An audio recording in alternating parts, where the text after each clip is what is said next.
Yep. Okay, hi, good morning, everyone.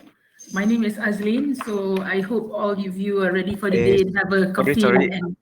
Sorry, because the section actually scheduled at 9:30. Huh? What? What? 9:30? No, it's 9. No, it's 9 o'clock. 9? Yeah, 9 to 10. Based on my schedule, it's 9:30. Oh, sorry, guys. I can't make it. Yeah, Cannot be everyone here. has a pre-arranged schedule already, so we gotta start at 9. So can Isaac, could you help to good start and have a coffee for the day? Okay, without any further ado, in conjunction with Malaysia Urban Forum this year in Tekbandar, this morning session would be on shift towards resilient cities, economy, urban, community, and technology. So we have good speakers, 4 lineup speakers for you for the next 1 hour. To begin the day, we have Dr. Stelios. So I would just like to share with you what Dr. Stelios does. So hang on, sorry, give me a second.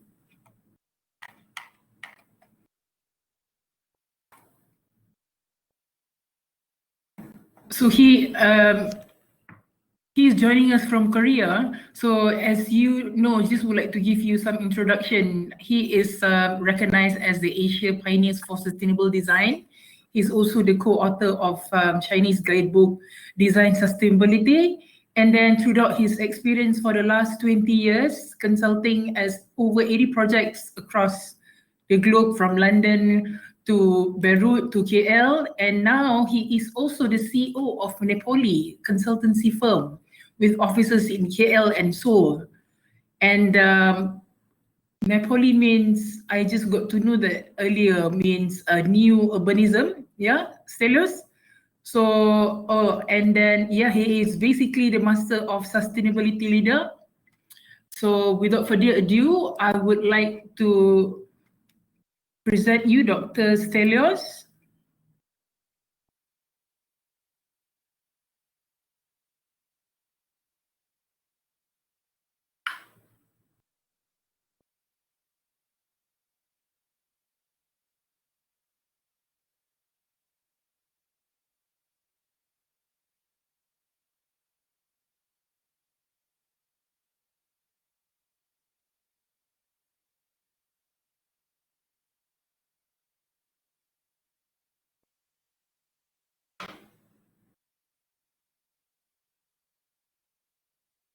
Stelios, are you ready? Okay, while waiting for Stelios to speak, after Stelios, we have architect Mustafa Kamal, and then we have Taufik Nazaruddin, and last but not least, we have Khairun. So if you could stay with us for the next 1 hour, they will be sharing with us different aspects on how to shift towards resilient cities in all aspects that covers economy, urban, environment, and community. So Stelios, are you ready? Take it away.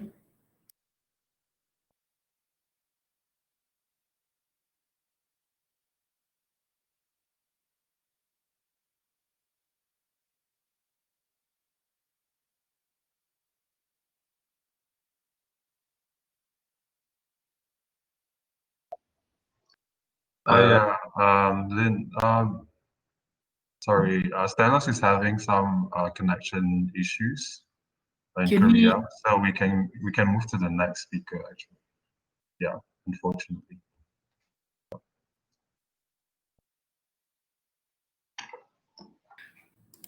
Okay, yeah, he's in Korea, so never mind. Okay, we move on to the next speaker.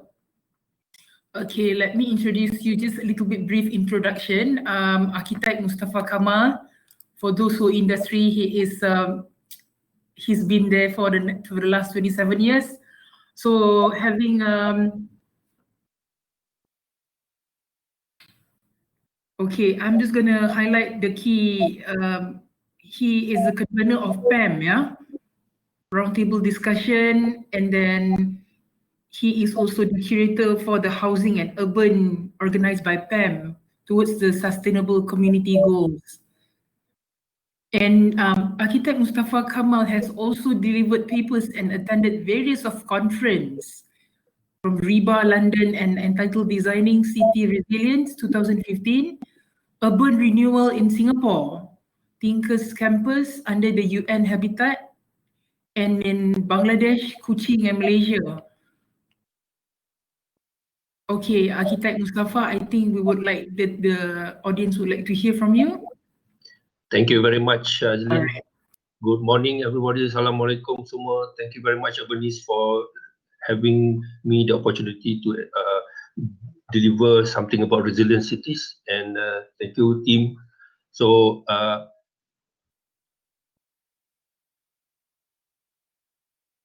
okay. So, talking about new town challenges, there's so many issues. Talking about rich and poor gap, and then open space, fighting for open space, transnational organized crime, and talking about health issues, clean water, food, democratization, like what happened in Hong Kong, and then transportation, fighting for public transportation in Japan and also in some parts of Singapore. Then we also got decision making, whether you want to do it or you don't want to do it, like the Palestinian Israel issues, energy and environment, gender issues, sustainable development and climate change, which is very hot now, where DBKL just launched last Monday. Then peace and conflict at the DMZ. And then talking about population resources, science and technology, especially now the fighting towards getting the vaccine, and global ethics, talking about who takes the lead, whether one China or three Chinas. So we're looking at new urbanism, and that's part of making sure things are in resilience. So whether we want to decentralize or we want to centralize. So the pandemic has taught us to choose. And I think there are a lot of debates, and the city render useless during the MCO was empty. So how can we make it resilient with the circular economy and also technology? So at the end of the day, what we're trying to do here is try to achieve a quality urban design, and it has to be productive, sustainable, and also livable. So this is where the balance of the tripartite circles there is very, very crucial, and I think this technology will hopefully answer parts of that issue. And I think technology has already proven that it can be done. Yesterday, we're talking about the sustainable cities and livable culture and environment as part of it, where it will become the fourth pillar towards sustainability. So becoming resilient, we need to understand that you need to be smart, you need to be green, you need to be accessible, you need to be sustainable as well, and you don't forget the balance of your mind so that you don't go crazy. So this is where we need to balance between what you have and what you can do. And the idea is we need to know and how to plan growth in order to monitor result, in order to get our sustainable future through our actions. So this is actually the resilience definition. So if we look there, it's actually to absorb shocks, stresses, towards the social, economic, and technical system and infrastructure, so as it can still and maintain essential system to work within a short time. Like in some countries, like in Taiwan, the system will back up within the next 45 minutes after any disaster, like for instance, tsunami or earthquake. So that's they call it the rebound time. So we need to actually understand those rebound time. And this is actually how we need to handle this. Yes, there is always population and also urbanization, and we need to also understand the unpredictable national patterns. Like Kuala Lumpur soon will be demonstrating the outward flow of population from KL to all the periphery suburbs. And we need to learn how to control resources. Land is one of them. We need to learn to control food too. So these are some of the steps that we need to take in order to do resilient cities. Look at that. The most important, you need to know the end result, and it has to be a quick action. So I always do this. We need to understand the 4 P's in order to do the 4 V's. So we need to prioritize. We cannot have everything. You need to plan, and you need to protect whatever you need to protect, and you need to provide. So that will actually result with the vitality, the value, as well as the variety of the city. or else, just like Ipoh, when the team was out of action, it loses its value, it loses its vitality. So in the end, it loses its vibrancy too. Until these few years, it starts to come back again due to urban regeneration and also urban adaptive reuse of places and spaces. So these are some of the urban city resilience framework. Okay, so that's the definition and also the modus operandi that I would like to relay to all of you so that we can actually move forward from that. And I think my colleagues will continue using this methodology to push forward. Thank you very much. Okay, thank you so much, Architect Mustafa Kamal. That is really concise and short and sweetly. We wish to have more of your thoughts on that, Architect Mustafa, but time doesn't permit. You guys are allowed only be given 10 minutes per person. So I like the point on your key takeaway from your slide that I could pick up is the design protocol, that what resilient cities must have is to look into the productivity, sustainable and livable. I believe these three protocols should be implemented, and then constant engagement to all the stakeholders must be implemented having this, because as you know how pandemic affecting a lot of aspects in the business, but having these 3 points you could just explore, and we would like to hear more, and maybe perhaps sometimes. Okay, we shall move on to the next speaker. He is Taufik Nazaruddin. Hang on, allow me to.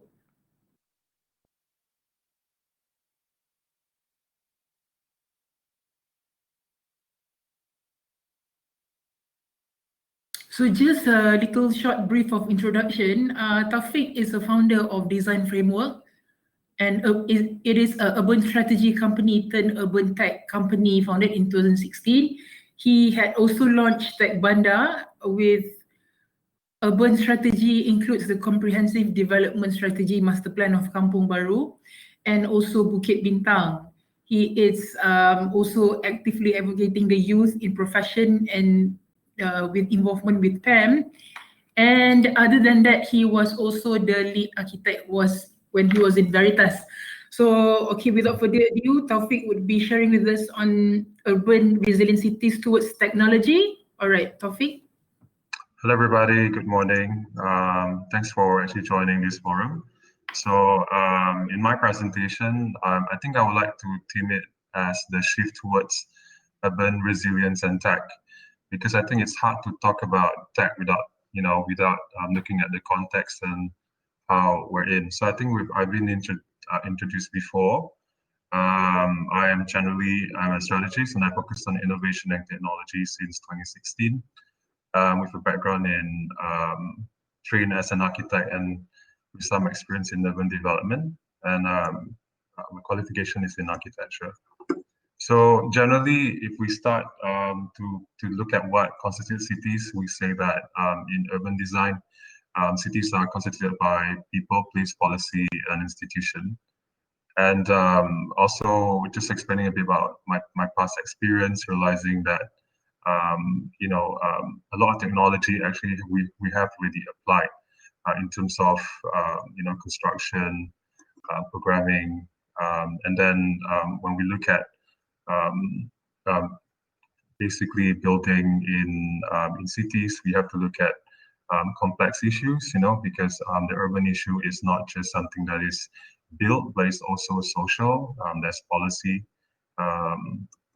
and if you basically look at it in a larger scale, you can see that, for example, in this project of Kampung Baru, the city is constantly growing, so you're actually adding something new to it that it would also have to in tandem grow and react with one another. So there is an element of adaptability and continuous growth when it comes to urban design. This is one more, which is Bukit Bintang.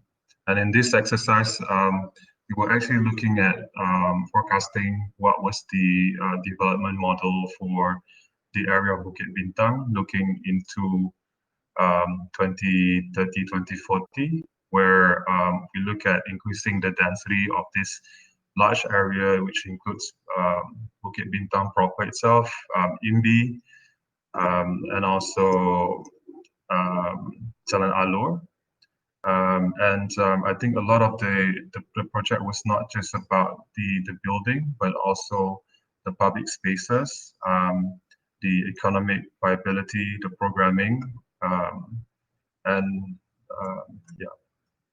So then also talking about where I'm at today in terms of starting to include technology within that increasing complexity of from building to urban to master plan and finally IT. So cities generally are sort of complex systems that are layered. And I think we're looking at today a layering of technology that is relying on the revolution of the IT and the IoT and the age of the AI. So I think we were quite shocked when we were hit by COVID. So today, exactly about approximately 9 months later, we're still within this pandemic and we are expecting to sort of still be in it for the next 2 years. And this uncertainty is definitely going to cause two things: the initial shock and the future segment of cluster shocks, but also a continuous strain towards the system that supports our cities. And of course, I am actually pulling out this the city resilience framework, which is the definition of urban resilience. I think similar to what Musaf mentioned, is generally this is a term. Resilience comes from an ecological field, where it looks at how a complex system can withstand shock and strain. And I think in urban design, it means that how can the city keep on keep on to sustain growth in dealing with the strain and the shock of disasters and mitigating risks. So I think looking at the sort of relationship of moving from in the city physically between the private sphere and also the workspace, and in between, which is the public realm, which can be the streets, the squares, public transportation. I think in the past, we have seen that there is sort of like a growth when it comes to the public realm. And this is basically fueled by the exuberance of, social values, the sort of change of, the increase of productivity due to technology and social work. I think technology and productivity is very important here. And that has allowed sort of with more efficiency, more time, and also the ability to have a second income. But I think today this is not the same situation. And this slide was actually from last year. Today, what we're looking at is more that a lot of projects that are relating to growth and development basically are no longer viable due to COVID. And this is due to the change of attitudes towards public space, staying in city centers, and also I think there is a sort of a need to sort of adapt with how do we sort of move around and reconfigure the risks of infection and also the strain of actually continuously dealing with something that is so contagious and probably highly fatal. And I think there is an article that says that although we are looking into a future where if we're looking at the UBI, universal basic income, where the private and public space will be merging, I think it would just mean that this is a temporal time in the urban environment where we learn to adapt and how do we mitigate or how do we deal with planning and also living around COVID, and also the sort of laws and policies that we need to introduce for this definition. Within the Physical Plan 2040, the draft, there's actually one mention of resilience, and it basically covers climate resilience under the Physical Plan 2040. So this is not sufficient when it comes to, for example, this the City Resilience Index by the Rockefeller and Arup. I think a much more simpler version was shown by Architect Mustafa, but generally outlines that in terms of looking at resilience, there are four important pillars or categories, which are: first is the institution, which is leadership and strategy. Second is the health and well-being, which is basically the human needs. Economy and social, which society, which is the social security aspects. And I think the more tangible aspect, which is infrastructure and ecosystem, where we look at how much we're building, how much energy we're consuming, how much resource we are taking in, and how much we are affecting in terms of the environment. Yeah, so I think that there needs to be sort of an integration between how this is, for example, this is the local authority for KL, how all the, for example, structure plan, the city plan, and strategic plan, how it is actually structured, and how that relates with the NUA and also the sustainable development goals.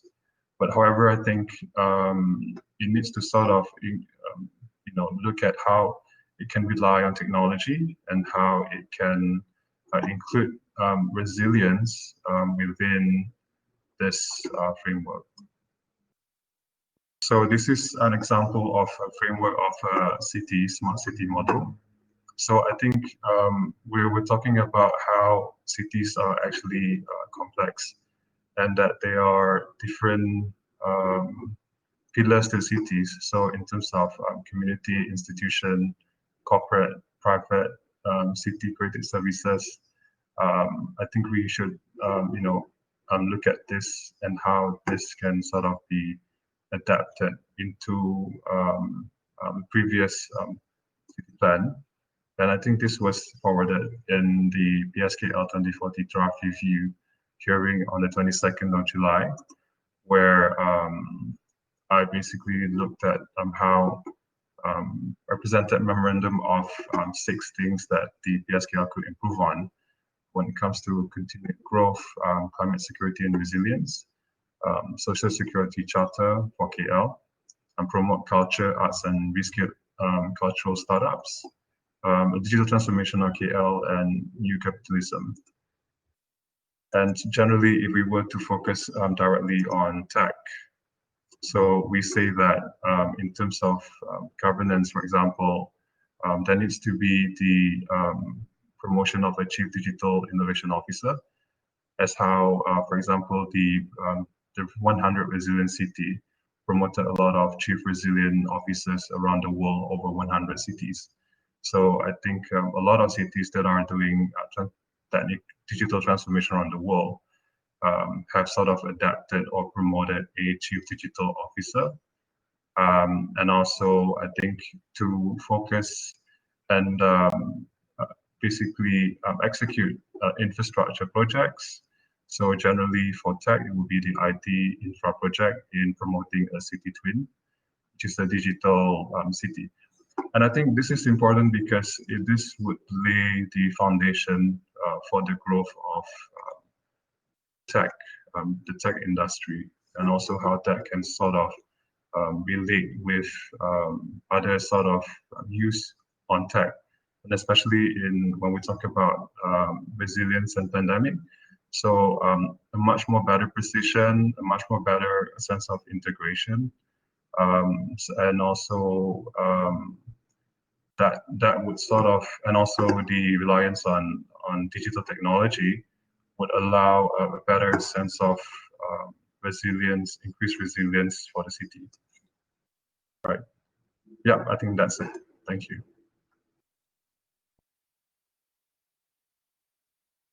Okay, thank you very much, Taufik. There's a lot of key points that you mentioned earlier, so which interests me. Some of the points that you mentioned is that the dual-centric interest at home and office, and that is the key, most fundamental issue, how one could, react towards this pandemic, the public realm of infra. And the other point that you mentioned, the City Resilient Index, and smart city. And then most importantly, what we picked up is just how you trying to link the IT and urban technology in the smart city, in an urban of your IT side. When you mentioned it, when you showed up the application, it looks quite interesting. So okay, we wish we have longer time for that. So we're gonna move on to the next speaker, Kairon.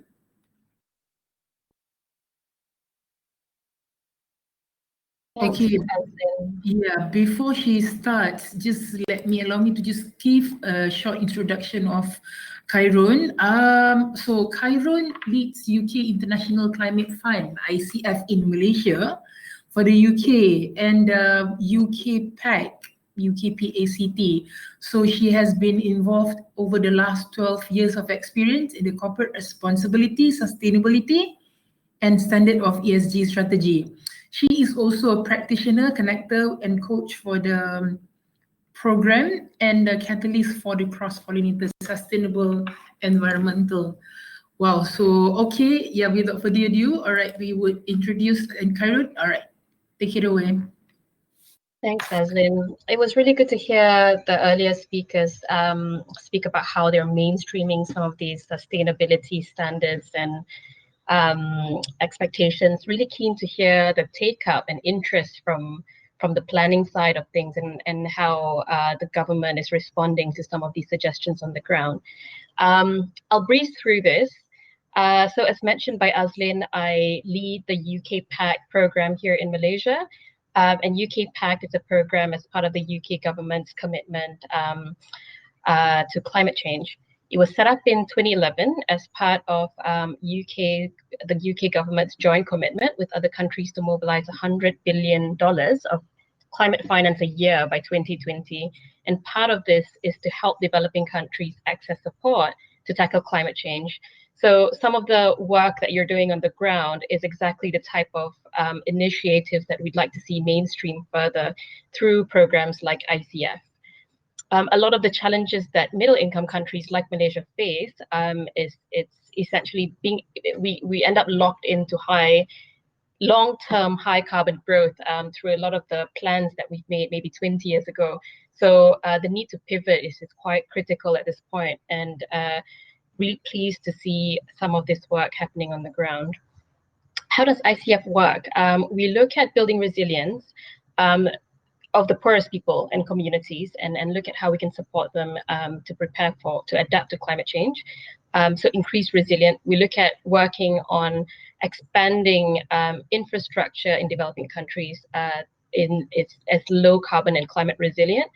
Very often, a lot of this work happens in low income countries like Africa or regions, essentially, the Middle East. But we also see support coming into middle income countries like Malaysia, China. We look at countries like Colombia, Mexico, and South America, and we look at more strategic investments for ICF in these regions. We also support work to halt deforestation and consider and create sustainable supply chains. And the outcome would be increased resilience, reduced emissions, and increased and clean growth. So how does it work here in Malaysia? The UK government here looks, at least our climate team looks at 3 broad areas. The programs that are managed in country looks at climate strategy, policies, and capacity. We look at catalyzing nascent markets, and we leverage private finance to deploy at scale. So the programs at the bottom, you see UK PACT is one of them.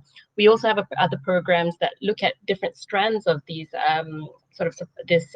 entire initiative and approach. The 2050 calculator is one of those. You could Google that and it'll come up on your browser. And it's really interesting because it lets you look at the different pathways you can take based on different policy decisions.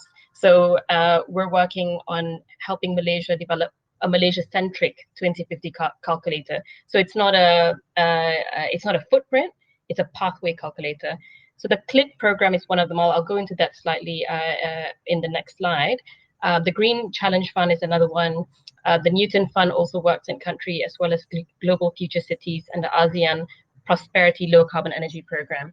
That's a very brief snapshot of the different climate-related programs that might be of interest to you on the call. So CLIC, which is, it stands for Climate Leadership in Cities, which is also part of an ICF, it's an ICF program. Very pleased to hear that on Monday, KL City became the first Malaysian entity to publicly announce our net zero target. So through the launch of the Climate Action Plan 2050, it commits KL to looking at how it can decarbonize by within 30 years. So this program was a 3-year program that we introduced or brought into the country at 2017, and Malaysia signed on to it. So really pleased to see how that is creating impact already at a policy and government level. Other programs include the UK Government Prosperity Fund. Very broadly, there's a number of different programs that we work on as part of the Prosperity Fund, but broadly we look at supporting economic reform and development through ODA. We look at reducing poverty and inequality and inclusive economic development in line with the SDGs, and we look at promoting global prosperity, including between UK and partner countries. So very briefly, we'll deep dive into one of them, which is the Global Future Cities Program. I see my colleague Carol is on the call. Hi, Carol. I'll briefly look at, walk you through what Carol does and the work that she supports here in Malaysia.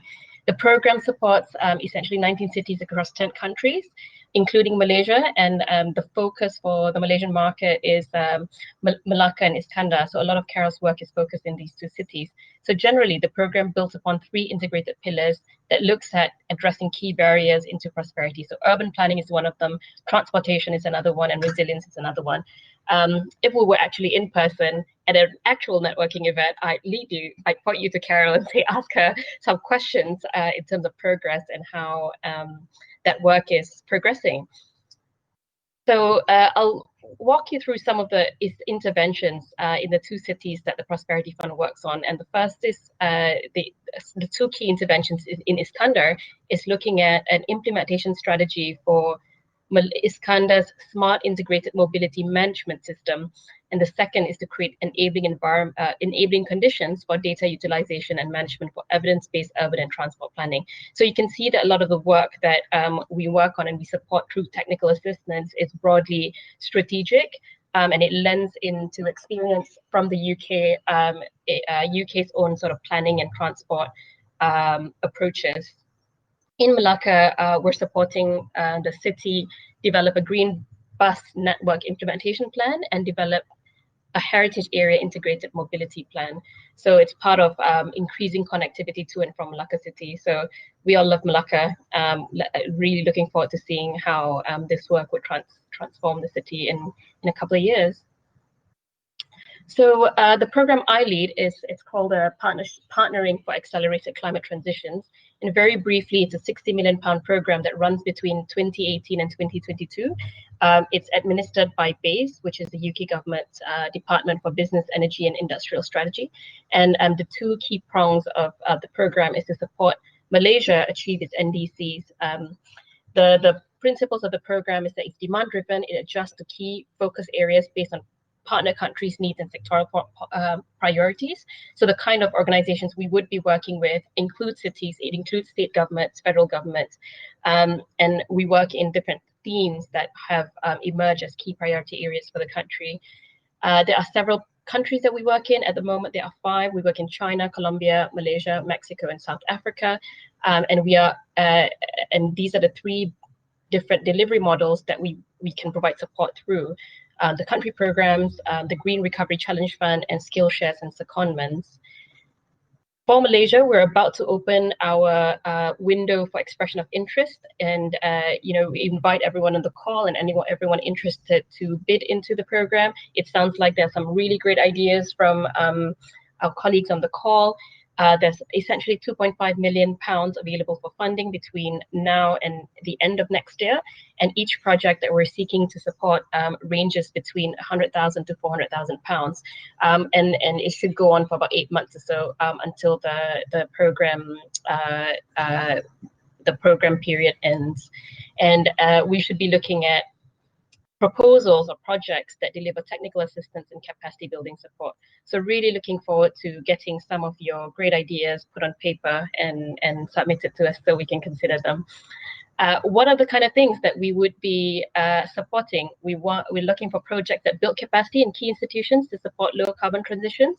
So essentially anything that ranges from information sharing, instruction, skills training, transmission of working knowledge, and preparing technical and financial inputs for policy design and delivery. So these are some of the activities that we will essentially fund. And the three priority sectors really align with some of the things that's been shared today. It includes the climate action enabling environment. So we're looking at supporting projects that develop conditions for enhanced climate action through with a focus on climate governance, cross-sectoral data generation and management, participation and capacity building at the national and a city level. We're also looking at energy. So I'm hearing some conversation about energy here, and we'll seek to support Malaysia's energy transition pathways, but broadly looking at a more whole system approach, because we're seeing how different energy initiatives essentially are kind of put in pockets without any alignment to Malaysia's decarbonization plan. So to bear in mind that if we're looking at energy projects, we're keen to look at how each program would essentially be supporting a whole systems approach and removing barriers to some of the ambitions that we have around energy. The third sector we're looking at would be green finance, and we're looking at leveraging Malaysia's leadership position to incentivize and remove barriers for green finance through improved disclosure, increased transparency, and data-driven decision making. So very broadly, greening practices and greening investments. And all this sort of supports the UK government's ambition on climate action and reducing emissions globally. So a lot of the conversation we're having on this call is centered around resilience. And resilience, as we know, it really is about the exposure that countries or cities or communities have times our ability to adapt to it, our adaptive capabilities. So countries like Singapore, which have at high risk of sinking, for instance, have higher resilience because they're able to adapt, because they're rich, so they're able to build a wall around their island if they need to. But countries like sinking islands like the Maldives that may not be as rich may struggle to be able to do that. So when we think about what resilience means, it really is adaptive capability times risk exposure to climate impacts. But very broadly, a lot of the work we do through mitigation, and the program that I manage, which is a PAC program, is a mitigation focused program. But it does feed into the UK government's broader ambition of sort of climate action.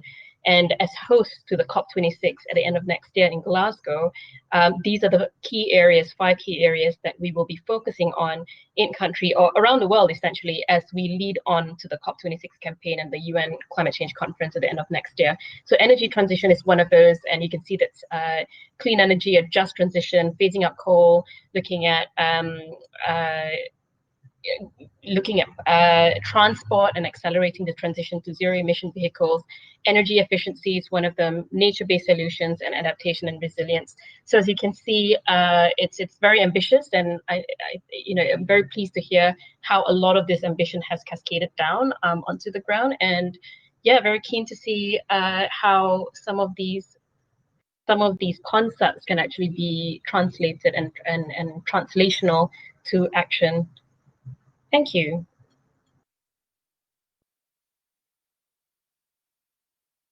Okay, thank you very much, Tyrone. That's also a lot of topics that she covered within the 10 minutes. So the interesting part is that how we can see that PAC has actually addressed climate change as what she mentioned earlier, especially in terms of the program, CLICK program, the Climate Leadership in Cities. And I personally finally looking into the intervention of Iskandar and Melaka, where all this while we were talking about, in the connection of sustainability and environment, how the climate change, and it's good to know that green bus and heritage is finally will be implemented in Melaka. And then you did mention also to us on how the ICF tackled change, looking into these 3 aspects that I personally think that it's interesting how a city and area could be looking to increase resilience, reduce emission and clean growth.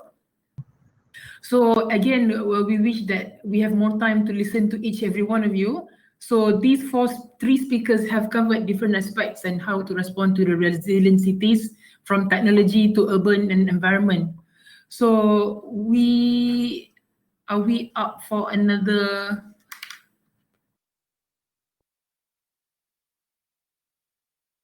Oh, apologies on that. We have Dr. Stelios, but he is in Seoul, Korea. So he has some technical issues on his connection that he might not able to join us this morning. He has a lot to share with us actually on sustainable.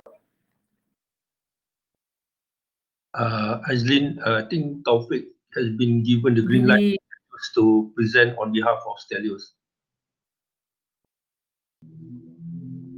Taufik will present on behalf of Stelios. Do you want to run through Stelios slides? We have 15 more minutes, so. Yeah, maybe I suggest that we can, if everyone in the room can later just email us, we can share all the slides later, and we should actually proceed to the Q&A. Unfortunately, yeah, Stelios is not able to present because he is in Korea, and the connection is really bad, unfortunately. So maybe we should proceed to the Q&A. We do have to finish in 15 minutes time. Still, yeah. Open to the floor. Any Q&A question for the three panels? Anyone? Yeah.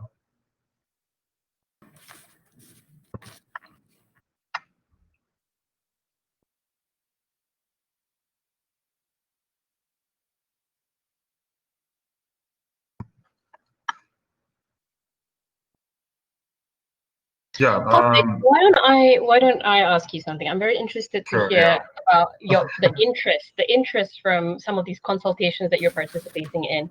Have there been what has the response looked like from some of the feedback you're giving around resiliency and you put in some really interesting concepts on your slides.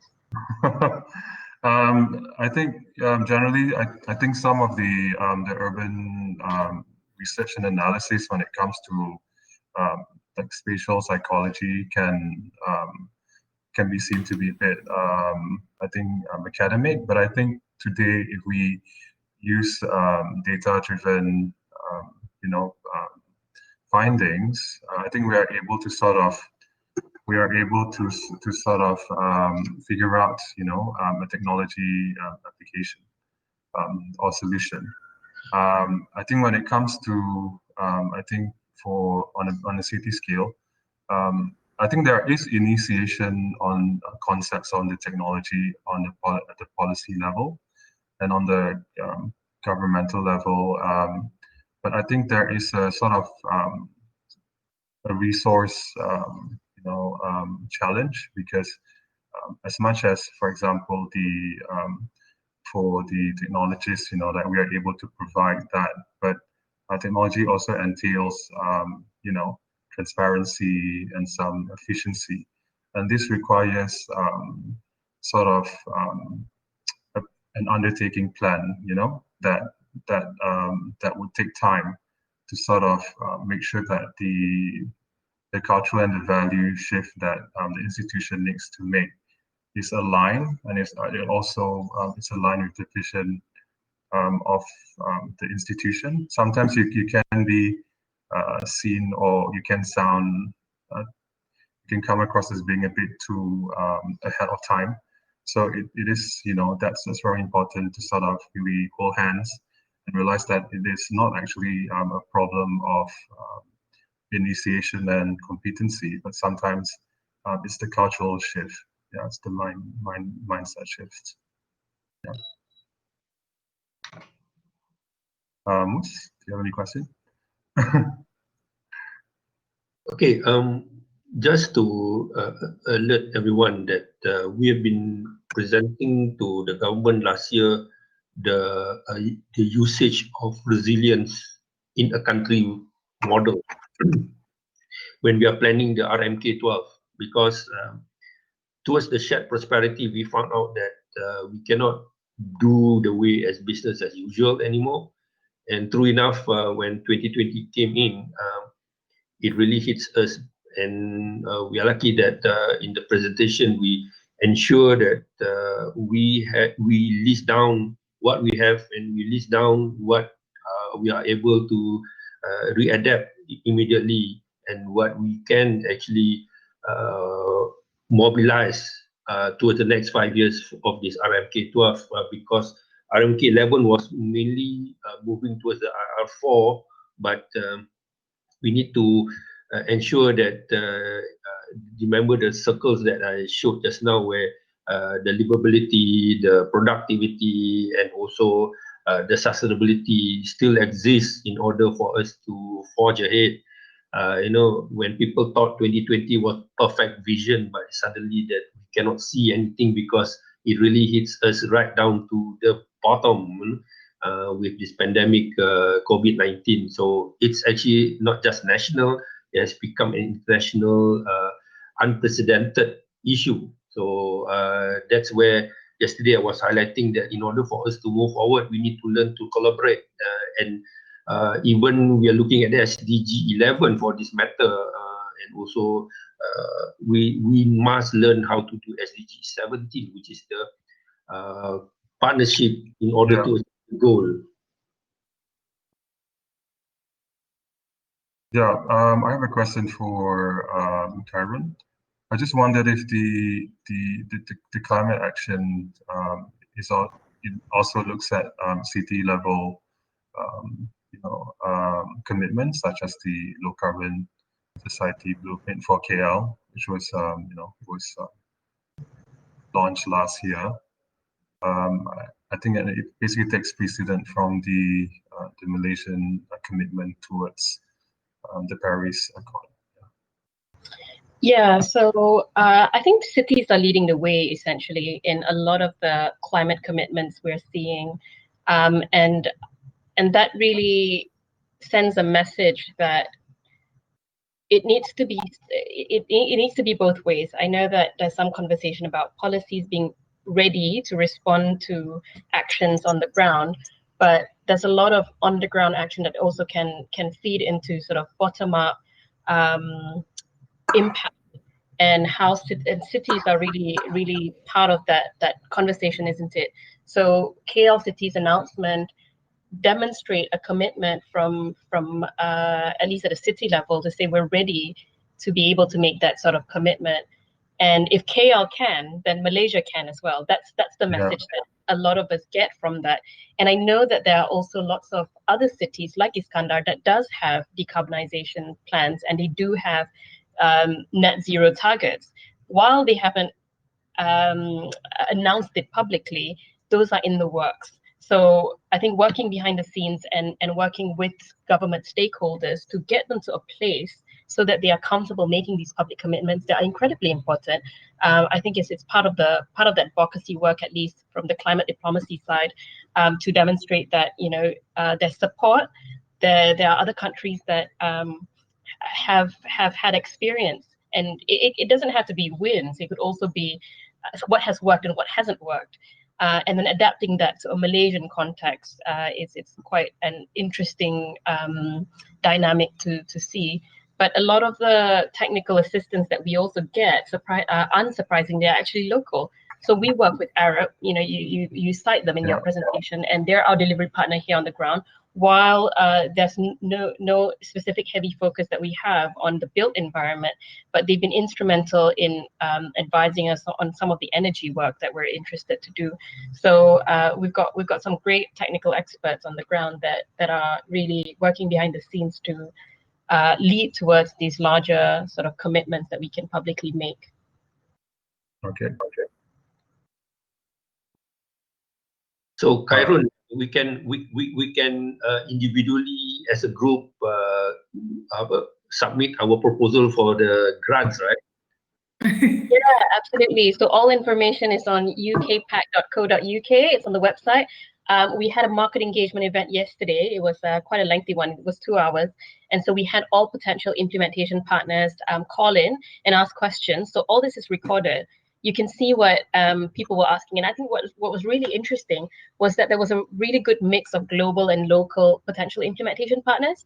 And at an event, like a physical event, it would have been really good to see them exchange cards and say, oh, we're interested in working in this sector, and be able to collaborate and co-create something.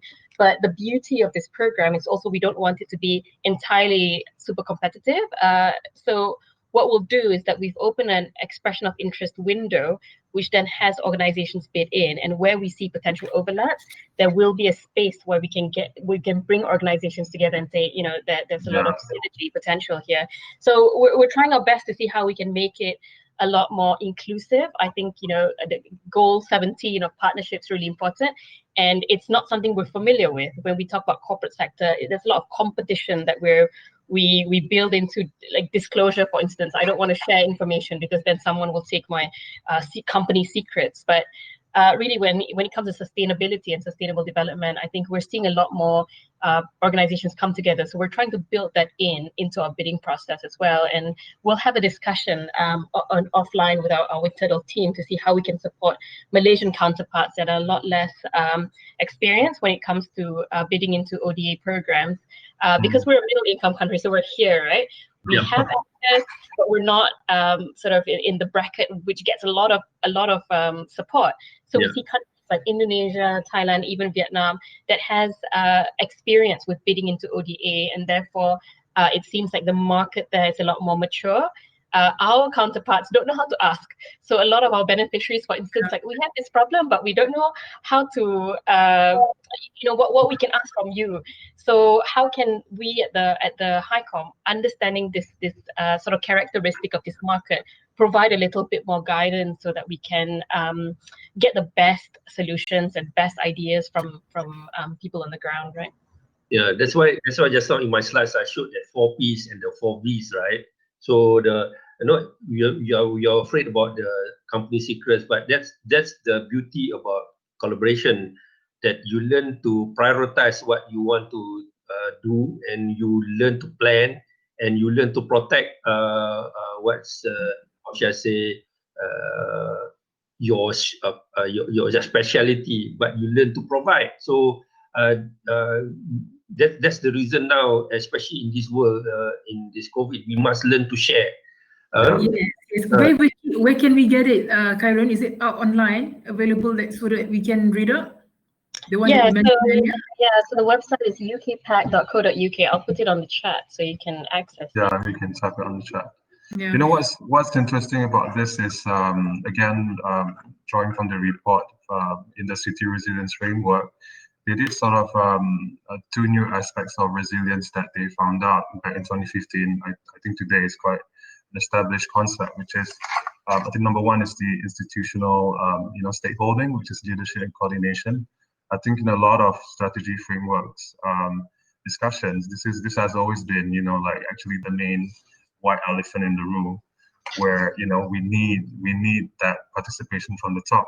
But I also think that the second part, which is urban planning and strategy, as highlighted here, I think emphasized that there is actually a shift towards reliance on data and analytics, and I think technology today, I think the synergy of technology in cities and the era of the Industry 4.0, it just basically underpins that the players, today we're looking at a lot more strategies who are, might be part corporate or maybe new startups, part of that ecosystem, and to understand that looking at the productivity value chain, right, of this country, that this might mean these are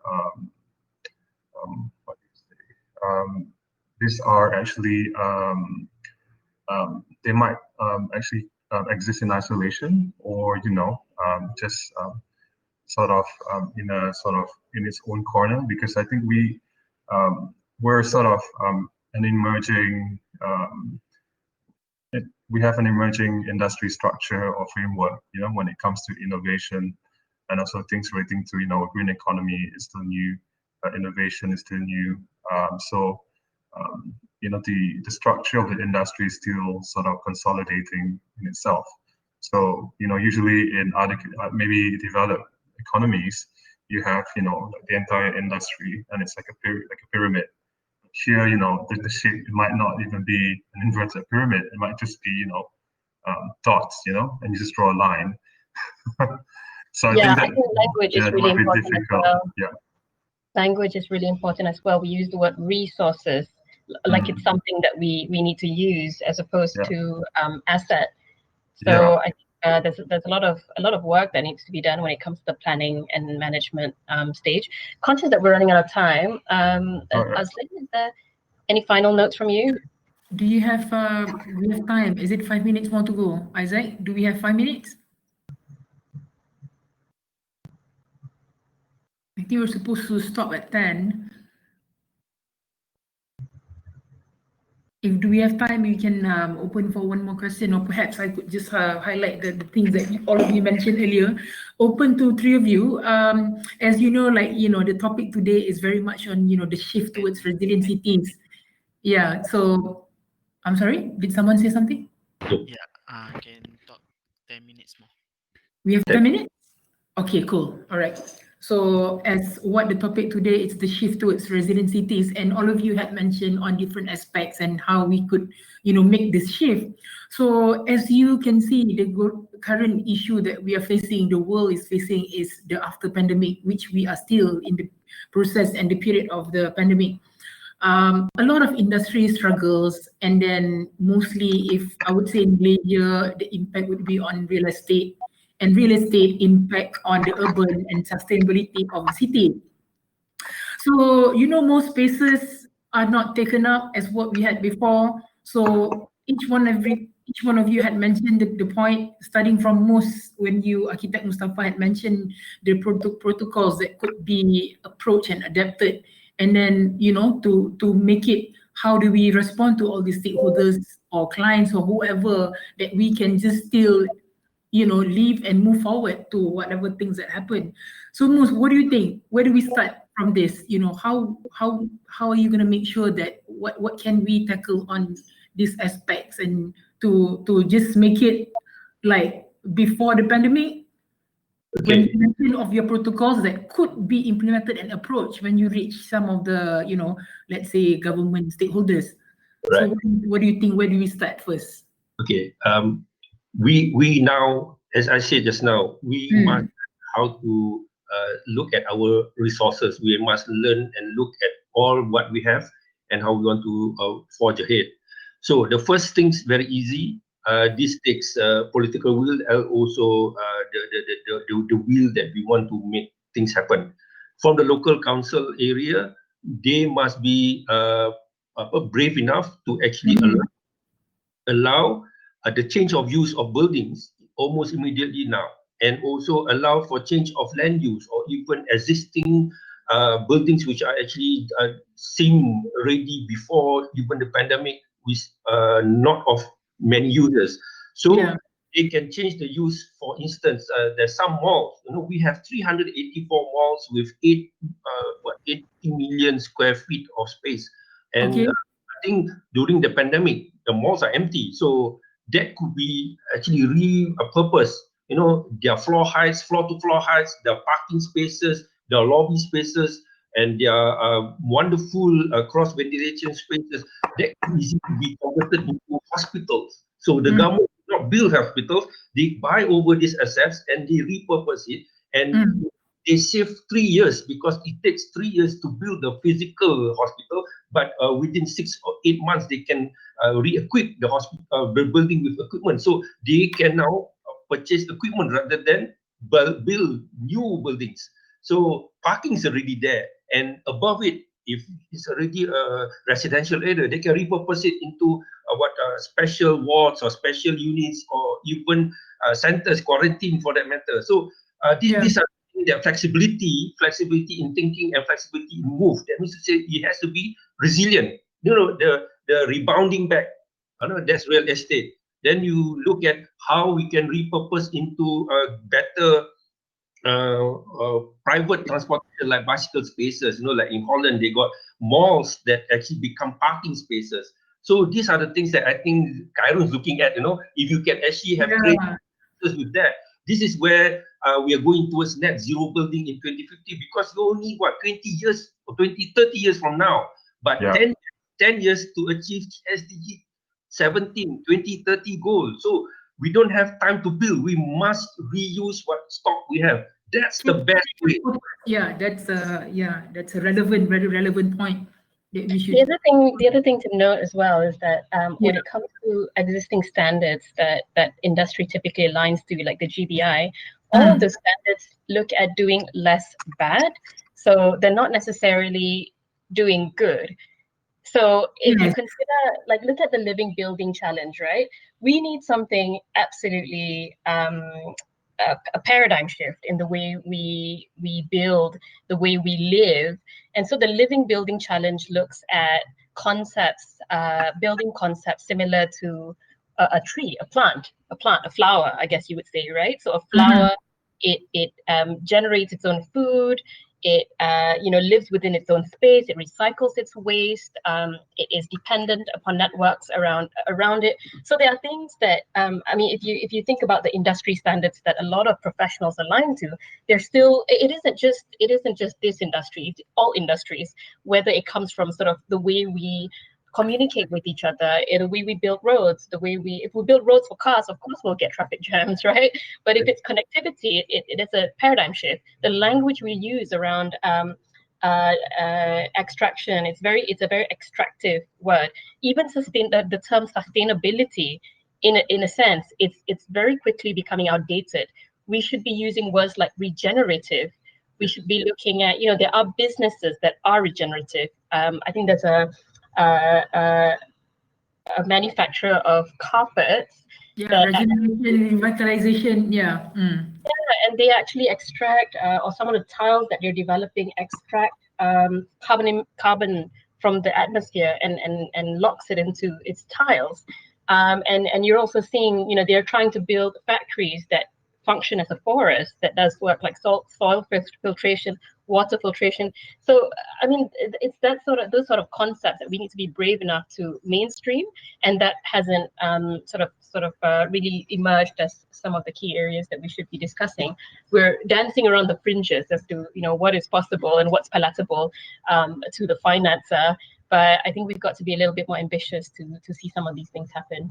Yeah, and I think if I just catch the tail end of that, I think the professionals and designers and all the impact makers have to be a bit more courageous and brave in pushing for much more sort of radical ideas, because I think if we were to sort of be able to exist in a new paradigm, we just need a new methodology. One thing to share in the previous callback with the public engagement, I had also, under the definition of economic growth for cities, had also asked for DBKL to consider that, to also, instead of just stating growth, to define it under fast growth, promoted growth, and also degrowth, meaning for certain parts of industries that are actually very, not great for the city in terms of the environment or social security, to sort of push to sort of to phase it out, and to support areas of growth where it is more strategic, because I think in the future, due to the magnitude and scale of the impacts of policy, instead of also guiding the natural the industry landscape is very real. And I think secondly, in terms of back to what Azlin was saying, we do talk about resilience, but I would like to sort of highlight one quality of resilience, which is on agility. So if we want to be agile, we have to sort of start to be light, so we have to start to let go of certain things that are, no longer critical or important to us. And we have to start to accept and, get into action, because we want to be sustainable in the sense of social and the ecological sense. But we also want to be innovative, because we want to be able to move quickly and to where we want to be. So I think we can all agree, I think in terms of resilience, we need to be more agile. We cannot be resilient in the sense of 20 years back. So I think this is similar to what Karen was saying about doing less bad, you know, instead of doing good. And I think that's all what everyone here wants. Yeah, we want to do more good. Yeah, I think that wraps it up. Azlin, we can Yes. end the session. Yes, okay. I think that's the end of our session. So to anyone that wish to have open any questions, you could drop an email to tof.designframework@gmail.com and join us on Telegram, as you can see on the slide here.